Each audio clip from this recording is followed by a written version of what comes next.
Hi, I'm Tom Simmons, and today I'm going to be cooking glazed pig's cheeks with a nice cider jus and some baked potato mash.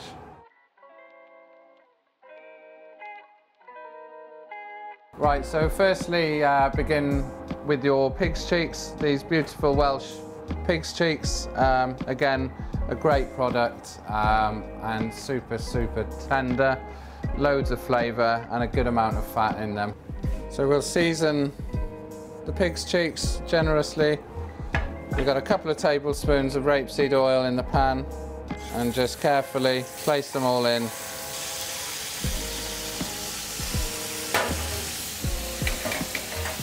Okay, so after about a minute and a half, turn the pig's cheeks. And the same amount of time on the other side. And that should take about a minute and a half. Once they're cooked, we'll take them out, let them rest on a tray, and we'll add all of the other ingredients. Once you're happy with the colour of the pig's cheeks, just take them out carefully. You can see how they've plumped up already. And using the same pan, a little bit more oil, and you add your sliced onions, and your carrots can go in at the same time. Next, you want to put in your garlic, stir anise, which just gives it a really nice different flavour to it, and then you want to slightly roast a tablespoon of the Dijon mustard in the pan. You just want to release those flavours. Add your celery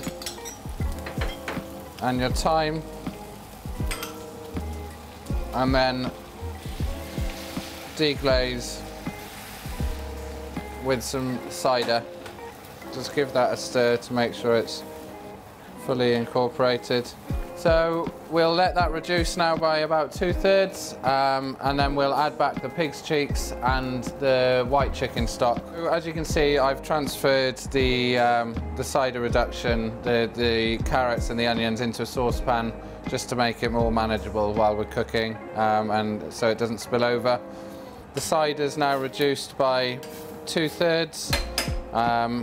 It's lost that bitter note with it, and it's just brought in another level of sweetness. And now we're going to add the pig's cheeks back to the pan.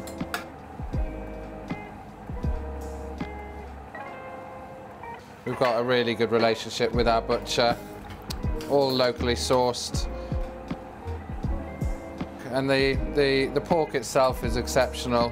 The cheeks, you know, if you imagine where they are on the pig, there's a lot of movement there, so, you know, a huge amount of flavour, and when they're treated properly, just incredible.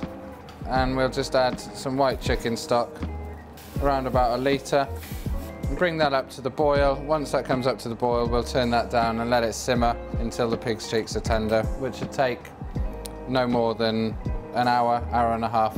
So while the pig's cheeks are cooking, we'll just put the baked potatoes in the oven for about an hour.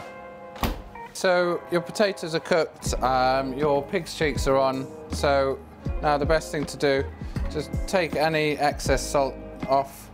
Sometimes it sticks to the potato, and all you're doing, cutting the potato in half and scooping the flesh out to the bowl. You can make mashed potato the traditional way by boiling it in water, but I think, you know, this way it's just an added flavour. You get that flavour of you know, a roast potato, which is beautiful. It's important that you do this while the potatoes are hot. If you allow the potatoes to cool, they just become really starchy and gloopy and really hard to work with. We use a ricer, which is, you can buy from a supermarket. It looks fancy, but it's, you know, you can use a masher. They work equally as well.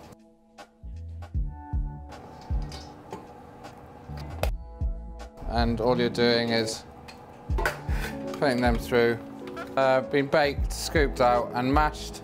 We're now heating up, for 4 potatoes, roughly 250 ml of milk and the same amount of cream. You want to just warm that up slightly, and you put your potatoes on the heat. Now we have your Welsh salted butter, roughly about 200 grams for that amount of potato, and you just want to work that in. Once you've added all of the butter, it obviously looks like it's split away from the potato, so this is where you would add your milk and cream, just bit by bit.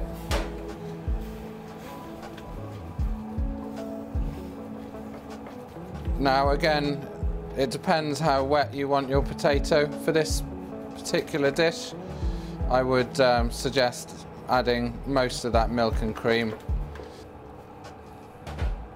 Adding it little bit by bit. And then last minute, you just add a little bit of salt. Okay, now once your pig's cheeks are ready, they should be nice and soft. Again, it should take an hour and a half. You just want to take out these pig's cheeks. And then we'll strain this into a new pan and reduce that sauce right down, adding the pig's cheeks into it right at the end, so you're getting a really nice glaze. Okay, so we strain this cooking liquid, which has got all of that wonderful pig's cheek flavour in there, the carrots, the onion, cider, and that can now just be reduced on a high heat. You should reduce it down by 2/3 until it's a sticky consistency, and then we'll add the pig's cheeks back to that. Now we have the cooking liquor that's come down by about 2/3 or 3/4, a nice shine to it, ready to add your cooked pig's cheeks back to it. Turn the heat up a little bit more and reduce that sauce right down to a glaze, so these pig's cheeks it's coating to the pig's cheeks and glazing it.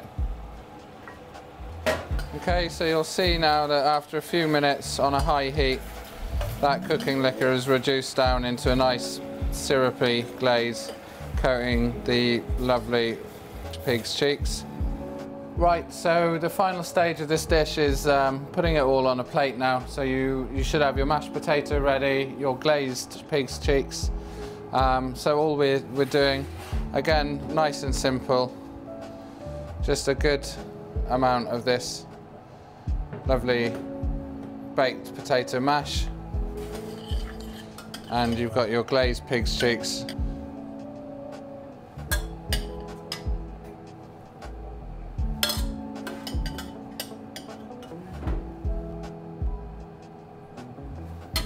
And then just finish it with some fresh herbs, either thyme or some chives.